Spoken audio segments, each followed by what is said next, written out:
Siemaneczko, nagram dzisiaj takiego krótkiego vloga, mianowicie na temat przebudowy tego quada, którą się zajmowałem przez dłuższy czas, a mianowicie pół roku.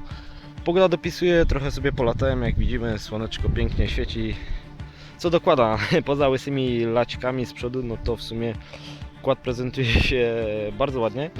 Co do przeróbek, wymieniałem z przodu tulejki na takie z poliamidu, specjalnego tworzywa, które ciężko się zdziera. Ogólnie całe zawieszenie z przodu jest porobione, nowe łożyska, stworzenie, drążki kierownicze, chociaż jeszcze dwa muszę wymienić, co chyba zrobię w przyszłym tygodniu. Co do silnika, w silniku, tak jak było ostatnio, przelotowy wydech z króciutką końcówką, czysty przelot, nic więcej.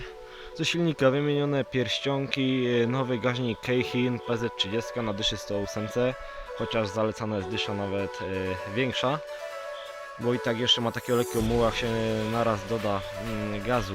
No i nowe sprzęgło ze sprężynkami, co już tam można było zobaczyć w innym odcinku. No i polakierowany cały kład kolorem czarnym, no i rama na zielono. Siedzenie własnoręcznie obszywane, wyszło całkiem spoko, tu jeszcze może lekka zmarszczka jest, ale to tam już taki szczegół. Nowe kierunki, wszystko odnowione, łożyska z tyłu też nowe, amortyzatory posprawdzane, żaden nie leje, każdy działa dobrze. Oponki z tyłu dają radę, drugi rok się trzymią bez większego problemu, nawet się nie zdzierają, twarde sztuki. Zamontowałem też sobie kranik podciśnieniowy, żeby w razie W nie wylało mi się paliwo z gaźnika, czasem lubią się zacząć pływaki, więc trzeba też na to uważać. Co do zmian, muszę jeszcze z przodu zmienić te oponki mam nowe, ale muszę jeszcze zainwestować w felgi, chyba że kład się sprzeda do tego czasu, to wezmę, kupię coś innego i będę się bawił już raczej bardziej w motocykle. Kład jest wystawiony na sprzedaż i raczej jak się uda, to pójdzie do sprzedania, no chyba że nie dostanę takiej kwoty jak chcę, no to zostanie u mnie. Co do kierownicy, kierownica ale jest to z Chopera, do tego dodany licznik motogodzin, w tym momencie mam 5,7 motogodziny. No i oczywiście wszystkie rzeczy potrzebne do homologacji, jakie są potrzebne. Tak, kierunki te są nowe.